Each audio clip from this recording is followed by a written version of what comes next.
Iba't ibang mga programa ang inilatag ng Department of Health ngayong araw, alinsunod sa mandato ni Pangulong Ferdinand R. Marcos Jr. Ang sentro ng balita mula kay Sue Jin Kim, live. Angelique, dahil nalalapit na ang ikatlong State of the Nation Address ni Pangulong Ferdinand R. Marcos Jr., mismong ang kalihim ng kagawaran ng kalusugan na si Secretary Ted Herbosa ang nagbahagi ng mga ginawa at patuloy na ginagawa ng kanilang ahensya ng pamahalaan. Alinsunod sa mandato ni Pangulong Ferdinand R. Marcos Jr., patuloy ang pagtutok ng Health Department o DOH sa mga programang pangkalusugan.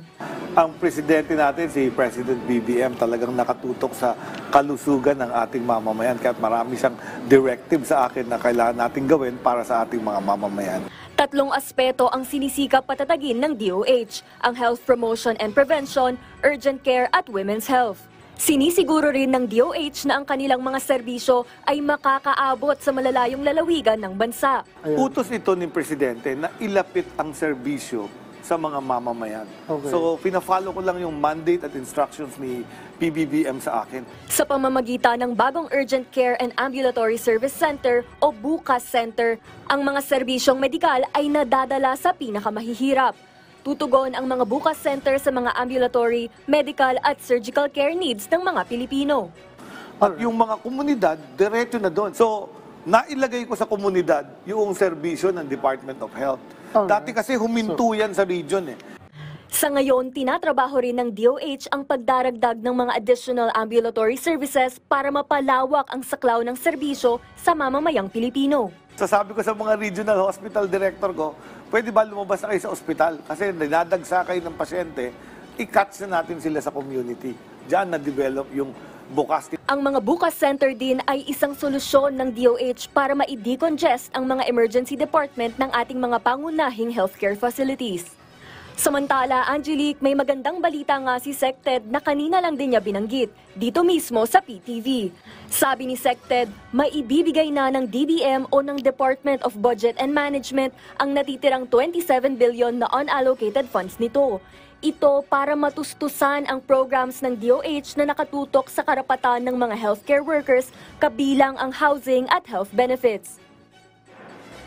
Angelique, iminumungkahi rin ni SecTed ang pagpapabago sa pangalan ng Department of Health para maging Department of Health and Wellness.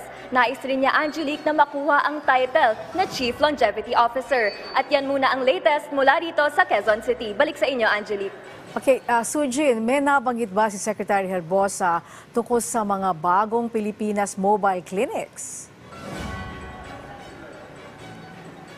Yes, Angelique, sabi nga ni SecTed Herbosa kanina na malaki talaga ang naging ambag ng mga mobile clinics lalo't para matugunan ang issue ng health disparity sa bansa. Dahil nga libre at komprehensibong medical services ang alok nito. Kabilang na nga ang consultations, lab testing, pati na rin ang gamot. Sa ngayon, nasa 83 na ang medical buses na nai-deploy sa bansa. Angelique. Okay, may nabanggit ba si Secretary Herbosa tungkol naman sa problema natin sa dengue?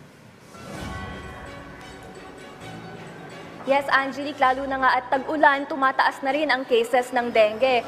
Sabi ni Secretary Ted Herbosa, hindi naman necessarily bakuna ang solusyon kundi vector control. Ibig sabihin nito, kailangang mapaalis o mapatay ang vector ay ang lamok. Kaya ang mga solusyon na maaari natin gawin ay ang paglilinis o pag-aalis ng mga stagnant water sources, pati na rin ang fumigation, lalo na kapag may clustering ng cases sa community.